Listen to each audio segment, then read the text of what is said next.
اللہ تعالیٰ قرآن مجید میں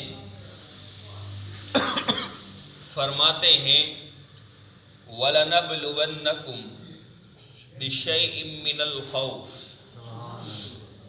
کہ میں تمہیں آزماؤں گا کس سے؟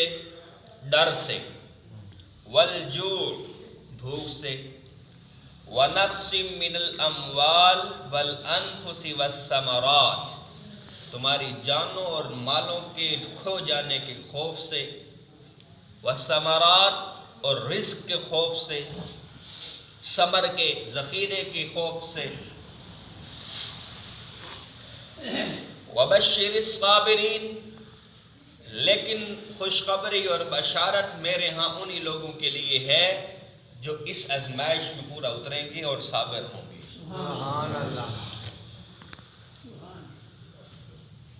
موجودہ دور کے اندر یہ آیت ہمیں یہ بتلاتی ہے کہ آج کا جو مسلمان اپنی جان جانے کے خوف سے، مشکلات کے خوف سے، یا اپنے مال کو چھن جانے کے خوف سے، یا اپنی روٹی روزی بند ہو جانے کے خوف سے کلمہ حق کیا دینا چھوڑ دیتا ہے، یا وہ کلمہ حق کہنے سے ڈرتا ہے، یا اس کے قدم نیکی کی راہ پہ چلتے ہوئے ڈگمگا جاتے ہیں اور وہ ماحول کی رعایت کرتا ہے، معاشرے کی رعایت کرتا ہے اور کہتا ہے کوئی بات نہیں، چلو وسیب ہے، برداشت کرتے رہو، تو اس کے لیے قرآن کہتا ہے کہ بشارت نہیں ہے، بشارت اس کے لیے ہے کہ جو ان سب کے خوف سے بالا تر ہو کر کام کرتا ہے۔ سبحان اللہ۔ ہمارے ہاں سب سے بڑا المیہ یہ ہے، مولانا صاحب کو خوف ہوگا مسجد کے متولی کا کہ اگر کوئی ایسا گناہ جو متولی کے اندر پایا جاتا ہے اور میں نے اس پر جمعہ پڑھا دیا تو میری چھٹی، دوبارہ میں اس مسجد میں نماز نہیں پڑھا سکتا، دوبارہ میں اس مسجد میں خطبہ نہیں دے سکتا۔ اگر کوئی ملازم ہے تو اگر اس کے باس کے اندر کوئی جرم پایا جاتا ہے تو وہ اس کو چھپاتا ہے کہ اگر میں اس کو کچھ کہوں گا یہ مجھے نوکری سے نکال دے گا، اپنی آنکھوں سے بلکہ اس کی تائید بھی کرے گا اور اس کو معاونت بھی فراہم کرے گا اور اس کو گناہ میں لت پت دیکھے گا بھی صحیح اور اس کے ساتھ اس کی امدادی کاروائیاں کرتا رہے گا کہ میری نوکری نہ جائے۔ بڑے بڑے لوگ میں نے دیکھے جو ملازم ہے، پوچھا کہاں جا رہے ہیں تو کہتے ہیں کیا کریں، مجبوری یا نوکری ہے، کرنا پڑتا ہے۔ تو قرآن نے واضح کہا وَلَنَبْلُوَنَّكُمْ کہ تمہیں میں آزماؤں گا، من الخوف ڈر سے، یہ وہ ڈر ہے جو روکتا ہے کلمہ حق کہنے سے، غریب کو امیر کے سامنے، عوام کو بادشاہ کے سامنے، اور تمام چھوٹے طبقات کو بڑے طبقے کے سامنے بات کرنے سے روک کے رکھتا ہے کہ ہمارے ساتھ یہ معاملہ ہو جائے گا، اور اللہ فرماتے ہیں میں اسی چیز سے تو ان کو آزما رہا ہوں۔ اچھا، قرآن کہتا ہے وَمِنَ النَّاسِ مَن يَقُولُ آمَنَّا، میرے اور آپ جیسے جو مسلمان ہیں یہ اکثر کہتے ہیں کہ ہم ایمان لے کے آئے باللہ، اللہ پر، وبالیوم الآخر، اور آخرت کے دن پر، وما ہم بمؤمنین، لیکن وہ ایمان لے کر نہیں آئے۔ کہتے تو ہیں، یہ قرآن کہہ رہے ہیں، کہتے تو ہیں ومن الناس، ان میں سے ایسے لوگ ہیں من یقول جو کہتے ہیں آمنا ہم ایمان لے آئے، باللہ اللہ پر، وبالیوم الآخر اور آخرت پر، قیامت پر، وما ہم بمؤمنین لیکن وہ ایمان لے کر نہیں آئے۔ یخادعون اللہ، یہ اللہ کو دھوکہ دیتے ہیں۔ والذین آمنوا، اور ایمان والوں کو دھوکہ دیتے ہیں کہ ان کے پاس جا کے ان کی طرح بن کے دکھاتے ہیں، جبکہ حقیقت سے برعکس ہوتی ہے۔ وما يخدعون الا انفسهم وما يشعرون، قرآن کہتا ہے کہ یہ نہ اللہ کو دھوکہ دے سکتے ہیں نہ ایمان والوں کو دھوکہ دے سکتے ہیں۔ وما يخدعون الا انفسهم وما يشعرون، یہ اپنے آپ کو دھوکہ دے رہے ہیں پر ان کے اندر عقل نہیں ہے۔ اور پھر جب ان کو نیکی کی تلقین کی جاتی ہے تو نیکی کی تلقین ان پر لگتی نہیں ہے۔ وجہ فی قلوبہم مرض، ان کے دل کے اندر مرض ہے، ان کا دل تاریک ہو چکا۔ کسی کا دل تاریک ہو چکا بے حیائی کرتے کرتے، کسی کا دل تاریک ہو چکا حرام کھاتے کھاتے، کسی کا دل تاریک ہو چکا سود کھاتے کھاتے، کسی کا دل تاریک ہو چکا دو نمبری کرتے ہوئے، قبضہ کرتے ہوئے، کسی کا حق کھاتے ہوئے۔ قرآن کہتا ہے فی قلوبہم مرض، ان کا دل میں مرض ہے، لیکن اللہ اس کو ختم نہیں کرتا۔ فزادہم اللہ مرضا، اللہ اس مرض کو بڑھا دیتا ہے۔ جب اللہ ان کے مرض کو بڑھاتا ہے تو پھر یہ کیا کرتے ہیں؟ قرآن کہتا ہے وَإِذَا قِيلَ لَهُمْ، جب ان کو کہا جاتا ہے لا تفسدوا، زمین پر فساد برپا نہ کرو، زمین پر فحاشی نہ برپا کرو، زمین پر ظلم نہ کرو، زمین پر زنا نہ کرو، زمین پر جھوٹ مت بولو، زمین پر رشوت نہ لو، زمین پر سود کا کاروبار نہ کرو۔ جب قرآن کہتا ہے کہ جب ان کو کہا جاتا ہے وَإِذَا قِيلَ لَهُمْ لَا تُفْسِدُوا، کہ تم فساد برپا مت کرو، تو پھر یہ کیا کہتے ہیں؟ تم جہل، تمہیں کیا پتا، قالوا انما نحن مسلمون، ہم سے بڑا تو بہترین دنیا کو بنانے والا ہے ہی کوئی نہیں۔ اس کی مثال آپ اپنے معاشرے میں دیکھیں، نظر ارد گرد دوڑائیں، جو سب سے بڑا بے ایمان ہوگا وہ سب سے بڑا اس علاقے کا وائٹ کالر ہوگا، وہ سب سے بڑا اس علاقے کا معزز ہوگا، اور وہ اپنے آپ کو کہے گا انما نحن مصلحون، بے شک ہم ہی ہیں وہ جو تمہاری قیادت کر سکتے ہیں، بے شک ہم ہی ہیں وہ جو تمہاری قیادت کے اہل ہیں۔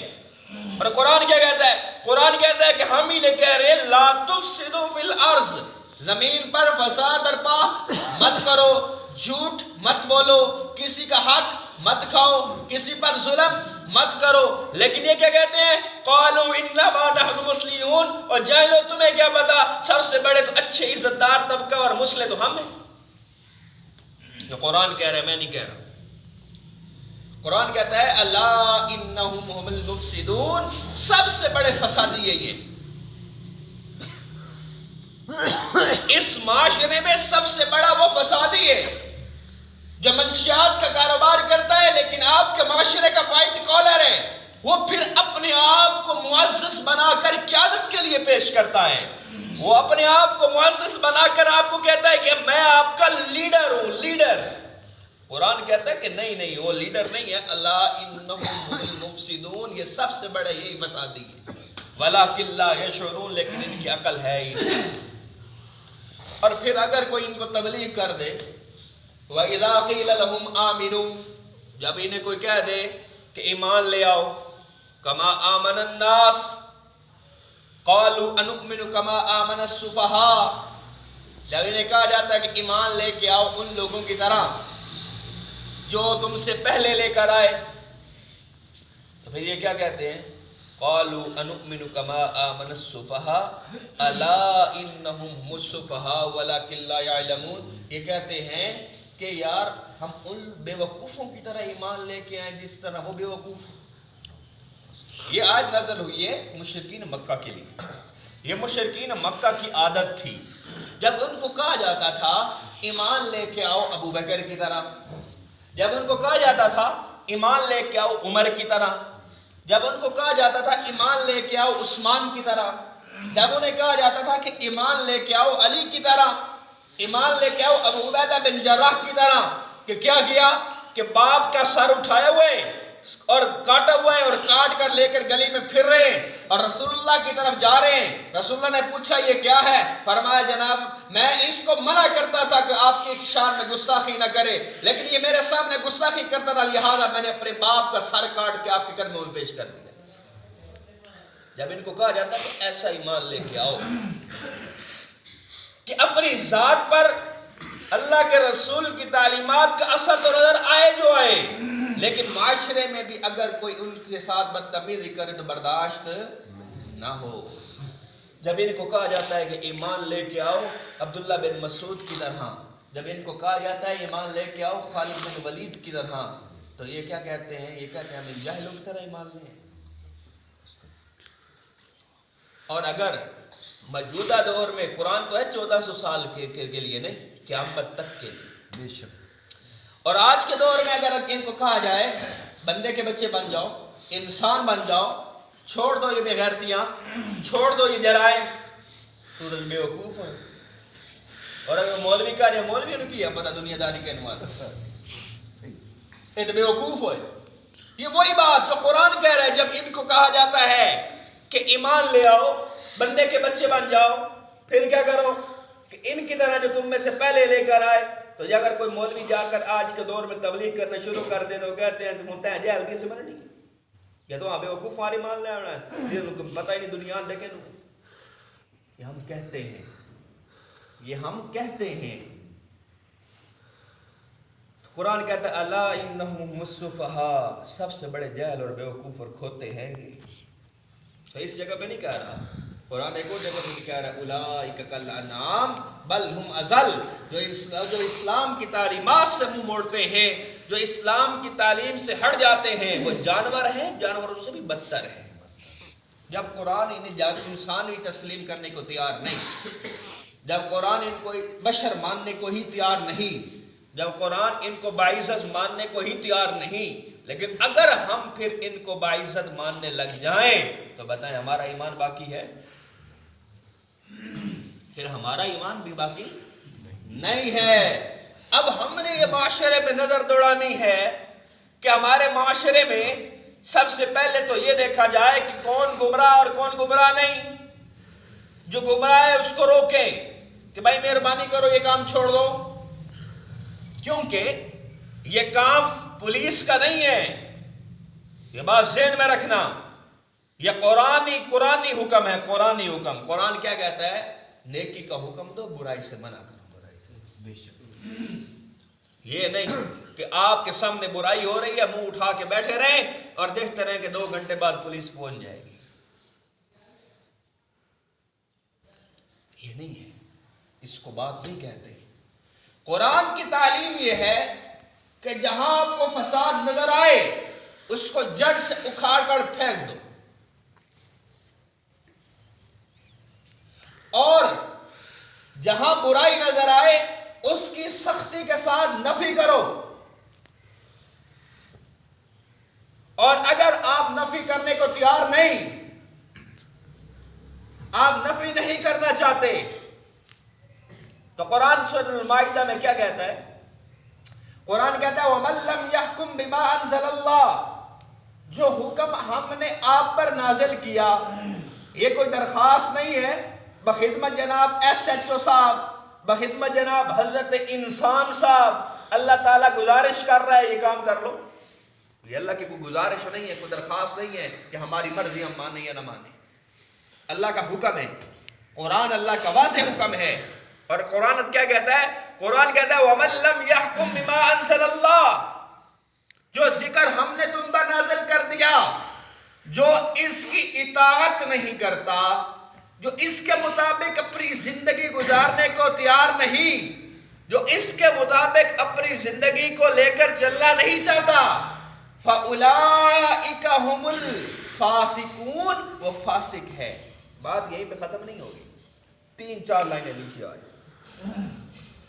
اسی رکوع میں، رکوع نمبر 8 ہے، سورۃ المائدہ ہے، اسی رکوع میں 3-4 لائنیں نیچے آ کے اللہ کہتا ہے وَمَن لَّمْ يَحْكُمْ بِمَا أَنزَلَ اللَّهُ، جو میرے حکم کی اطاعت نہیں کرتا، جو ہم نے نازل کیا فَأُولَئِكَ هُمُ الظَّالِمُونَ و ظالم وہ ظلم کر رہا ہے. پھر بات یہیں پہ ختم نہیں ہوئی. پھر آگے کیا ہے؟ پھر آگے 3-4 لائنیں نیچے آ جاؤ. قرآن کہتا ہے وَمَن لَّمْ يَحْكُم بِمَا أَنزَلَ اللَّهُ جو حکم ہم نے نازل کیا جو اس کی اطاعت نہیں کرتا, جو اس کے آگے سرنڈر نہیں کرتا, جو اپنا چلنا پھرنا اٹھنا بیٹھنا کھانا پینا سیاست معیشت تجارت معاشرت اپنی سوسائٹی اپنی زندگی اپنے گھریلو آئلی زندگی کو اس کے تابع نہیں کرتا, اپنی تجارت کو اپنی زراعت کو اپنی ساری توانائیوں کو اس کے تابع نہیں کرتا فَأُولَئِكَ هُمُ الْكَافِرُونَ وہ کافر ہو گئے.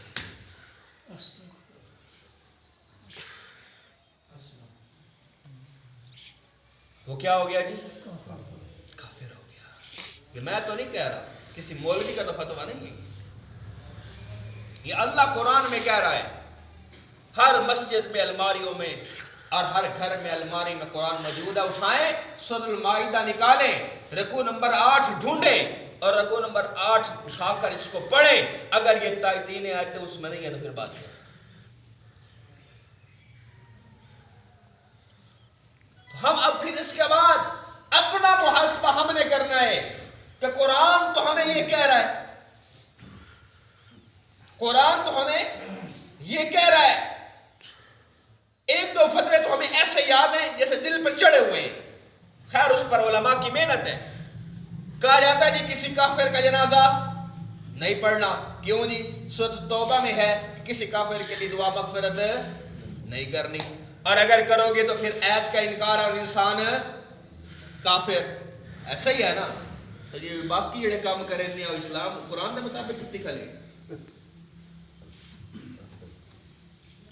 جو ہمارے اعمال افعال اور طور طریقے ہمارا چلنا پھرنا اٹھنا بیٹھنا ہے کیا وہ من لم یحکم بما انزل اللہ کے مطابق ہے یا نہیں ہے؟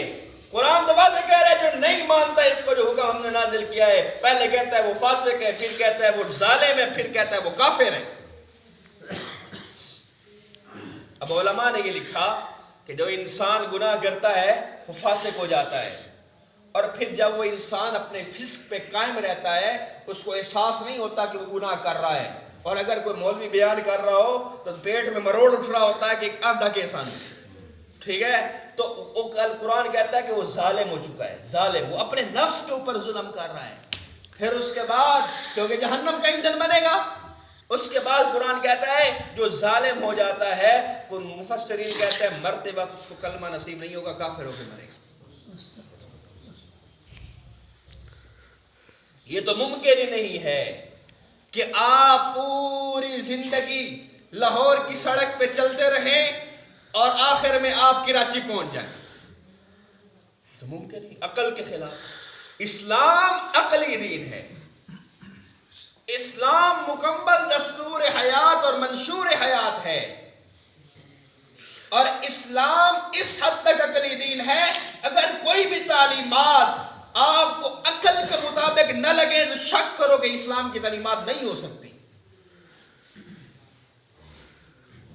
اور اسلام کی تعلیمات تو حد درجہ عقلی ہیں, اور واضح طور پہ اللہ تعالیٰ قرآن مجید میں جب بار بار ہمیں یہ کہہ رہا ہے, سانو وہ ایک فتویٰ تو یاد ہو گیا کہ جنازہ نہیں پڑھنا, تو باقی آیتیں اور باقی احکامات کو ہمیں یاد ہے کہ نہیں؟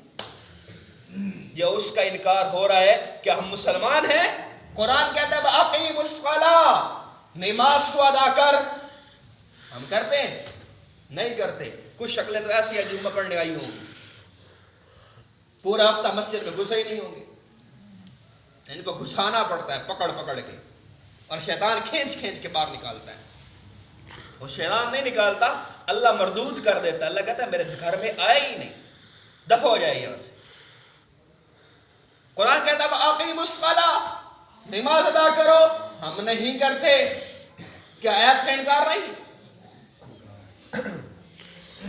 وآتوا الزکاۃ, اسلام کہتا ہے زکات دو. کوئی بندہ بھی آج کا دور کا پوری زکات دینے کو تیار نہیں ہے. اور زکات دیتے ہیں تو مصارف کو نہیں دیتے، مرضی کے مطابق دیتے ہیں، جن پر زکات نہیں لگتی ان کو بھی دیتے ہیں۔ قرآن کہہ رہا ہے کہ زکات کے اتنے مصارف ہیں، اسی اگر قرآن نے 7 بتائے تو اسی کے کتنے 8 کر لیں، جب 5 10 سے 6 کر لیں، اسی ایک پاسے سے کھلوتے ہی کوئی نہیں۔ ہم نے کہا کہ ہم نے تو قرآن میں اضافہ کرنا ہے، اضافہ، لیکن ہم اس چیز کو بڑا معمولی سمجھتے ہیں، بڑا دیندے پائے ہیں، اللہ کی راہ دیندے پائے ہیں۔ بات زکات کی ہو رہی ہے، قرآن مصارف زکات واضح طور پر بیان کر رہا ہے، اور اگر تم اس میں ایک کا اضافہ کر رہے ہو تو قرآن میں اضافہ کر رہے ہو۔ تم کون ہوتے ہو قرآن میں اضافہ کرنے والے؟ تمہیں یہ اختیار کس نے دیا ہے کہ تم قرآن کے اندر اضافہ کر کے سامنے آؤ؟ کیا ہم اس آیت پہ عمل کرتے؟ نہیں کرتے۔ قرآن کہتا ہے وعد اللہ الذین آمنوا، میرا وعدہ ہے ان لوگوں کے ساتھ جو ایمان لے آئے، منکم تم میں سے، وعملوا الصالحات، نیک اعمال کی۔ پھر آگے قرآن کہتا ہے لَيَسْتَخْلِفَنَّهُمْ فِي الْأَرْضِ، زمین پر اللہ کی خلافت کے لیے محنت کی۔ مجھے یہ بتائیں کہ جمہوریت کے سوا کبھی خلافت کی بات کی ہے ہم نے؟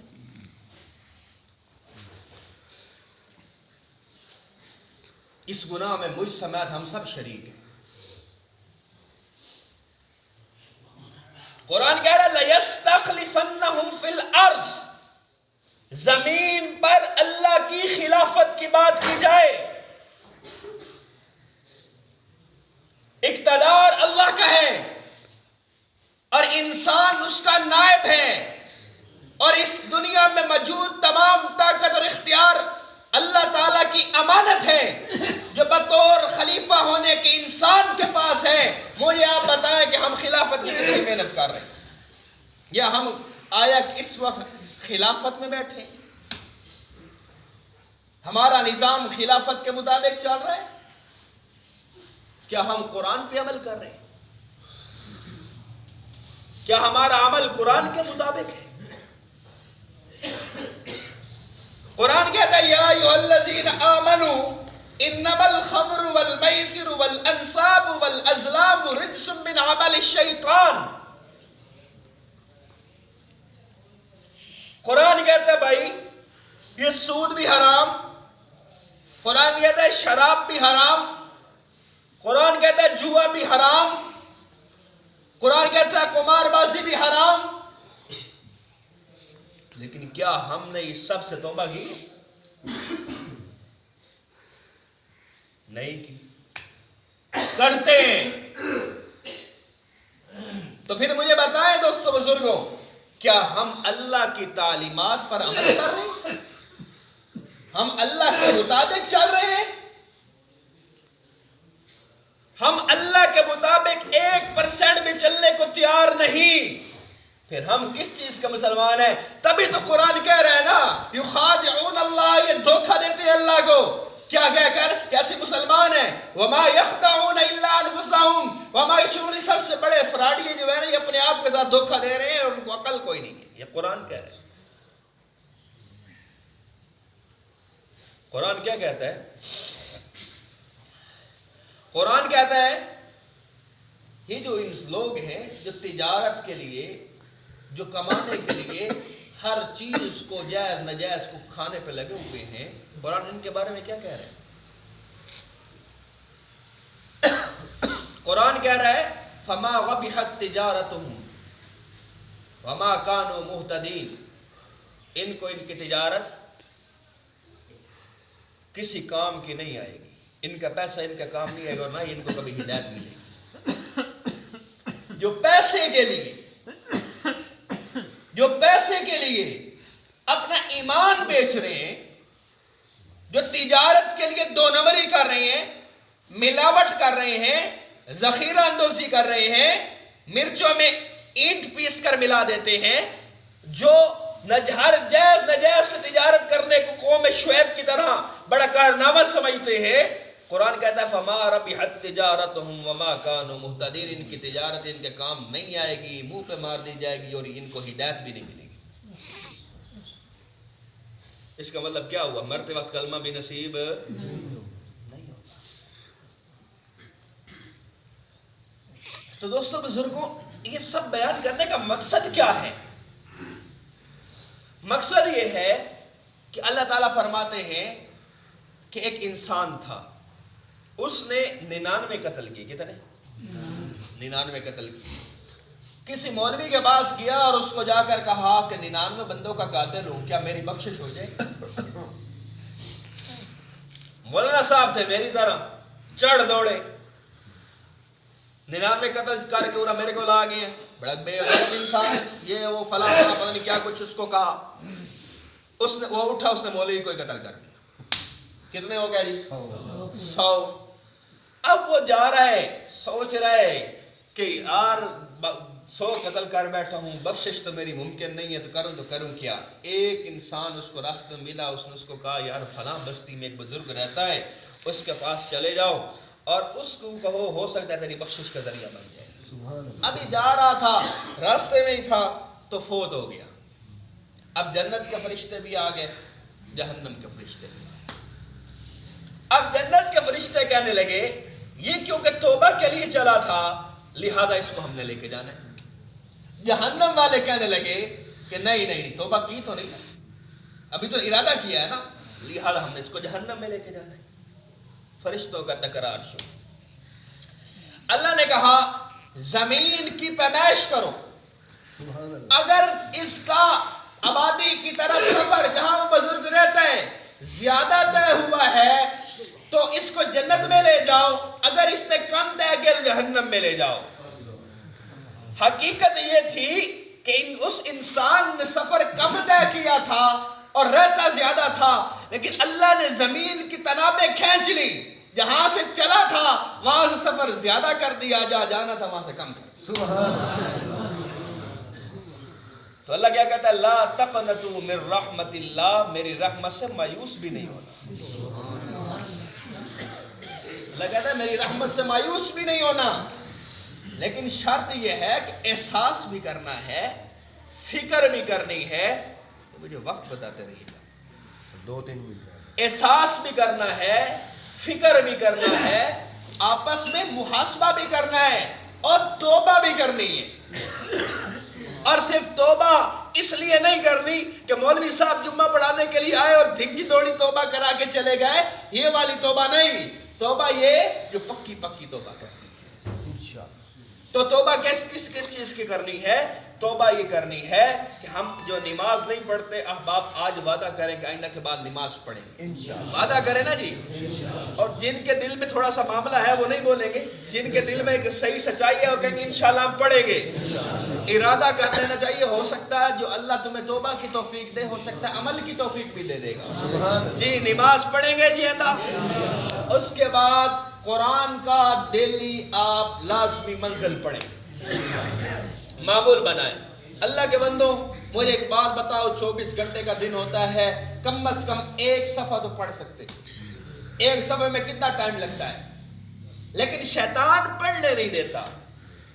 مسئلہ اصل میں یہ ہے ہمیں قرآن پڑھنے کی کوئی قید نہیں ہے.